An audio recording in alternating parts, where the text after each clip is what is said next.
Hi hello ഇത് ത്രിപുരയിലുള്ള bash gram എന്ന് പറയുന്ന ഒരു സ്ഥലം കേട്ടോ. വളരെ അടിപൊളിയായിട്ടുള്ള സ്ഥലം.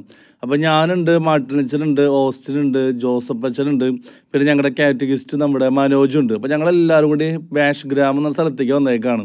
വളരെ മനോഹരം, ഒരു 9 ഏക്കർ സ്ഥലത്ത് മുള കൊണ്ട് നിർമ്മിച്ചിരിക്കുന്ന റിസോർട്ട് പോലുള്ള സ്ഥലം, മൊത്തം മുളയാട്ടോ. ഭയങ്കര പീസ്ഫുൾ ആയിരുന്നു അവിടെ, ഭയങ്കര പീസ്ഫുൾ. ഇപ്പം ഞങ്ങൾ ചെല്ലുമ്പോൾ അവിടെ ആരും ഉണ്ടായിരുന്നില്ല. പിന്നെ ഒരു ഫോട്ടോ ഫ്രെയിം സാധനം, പിന്നെ നമ്മളവിടെ കയറി ചെറിയ ഷോ കാണിച്ച് ഇങ്ങനെ ഫോട്ടോ ഒക്കെ എടുത്തു. എല്ലാവരും എടുത്തോട്ട്, ഞാൻ പിന്നെ എൻ്റെ വീഡിയോ എടുത്തപ്പോൾ ഞാൻ ഇട്ടുന്നുള്ളൂ കേട്ടോ. ഭയങ്കര രസമല്ലേ, മുള വെച്ചിട്ടുള്ള ഫോട്ടോ ഫ്രെയിം അവിടെ ഫുള്ള് മുളയാണ്. ബാംബു ബോയ്സ് അതുപോലെയാണ്. ഭയങ്കര രസമായിരുന്നു അതിൻ്റെ ഉള്ളിൽ കൂടെ നടക്കാനും തമാശകളൊക്കെ പറഞ്ഞ് ഓരോ കാര്യങ്ങൾ ചെറുക്കാം. പിന്നെ ഇവിടെ മറ്റേ സംഭവമൊക്കെ ഉണ്ടായിരുന്നു. അയ്യോ, ഭയങ്കര മിനുസായിരുന്നിട്ടത്. പിന്നെ എനിക്ക് നല്ല വെയിറ്റ് ഉണ്ടല്ലോ, അപ്പോൾ അതുകൊണ്ട് വേഗം ഇങ്ങോട്ട് പോകുന്നു. ഞാൻ വിചാരിച്ച സ്പീഡിൽ ഇങ്ങോട്ട് പോകുന്നു പെട്ടെന്ന്. പക്ഷെ ഭയങ്കര രസമായി.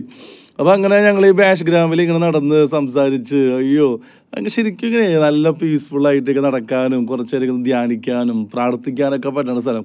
അപ്പോൾ ഞങ്ങൾ പറയായിരുന്നു ഞങ്ങളുടെ ഒരു മാസ ധ്യാനമൊക്കെ വേണമെങ്കിൽ ഇവിടെ വെക്കായിരുന്നു. കാരണം നമുക്ക് നന്നായിട്ട് പ്രാർത്ഥിക്കാൻ പറ്റും. പിന്നെ ഞങ്ങൾ ചെന്ന് ആരും ഉണ്ടായിരുന്നില്ല, അതിൻ്റെ കൂടെ മെച്ചുണ്ടായി ഞങ്ങൾക്ക്.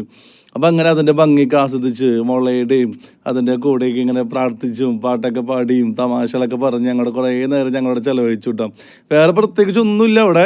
ഇത്രയൊക്കെ ഉള്ളൂ. ഈ മുള വെച്ചിട്ടുള്ള ഓരോ കാര്യങ്ങൾ ഇതേ ഉണ്ടാവും. മുള കൊണ്ടുണ്ടാക്കിയ പാലത്തിൽ അവിടെ ചെല്ലുമ്പോൾ ചെറിയൊരു ഏരിയയൊക്കെ ഉണ്ട്.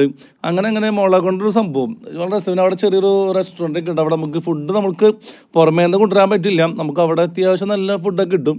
ഞങ്ങളവിടെ നിന്ന് കുറച്ച് ചായയും ബിസ്ക്കറ്റൊക്കെ ഞങ്ങൾ കഴിച്ച് വളരെ സന്തോഷത്തോടെ തിരിച്ചു പോന്നു. വളരെ മനോഹരമായ സ്ഥലം, ചെറിയൊരു സ്ഥലമാണെങ്കിൽ പോലും വളരെ നന്നായിട്ട് എൻജോയ് ചെയ്തു കിട്ടാം. പിന്നെ ഞങ്ങൾ നേരെ പോയത് ഇന്ത്യ ബംഗ്ലാദേശ് ബോർഡറിലാണ്. കാരണം ഞാനിപ്പോൾ നിൽക്കുന്നത് കോവായ്ക്ക് അടുത്താണ് ഈ ഇന്ത്യ ബംഗ്ലാദേശ് ബോർഡറൊക്കെ വരുന്നത്. പിന്നെ അതൊക്കെ കണ്ട് ഞങ്ങൾ തിരിച്ച് പള്ളിയിൽ പോയി. അപ്പോൾ എല്ലാവരും ഹാപ്പി ആയിട്ടിരിക്കും. Thank U.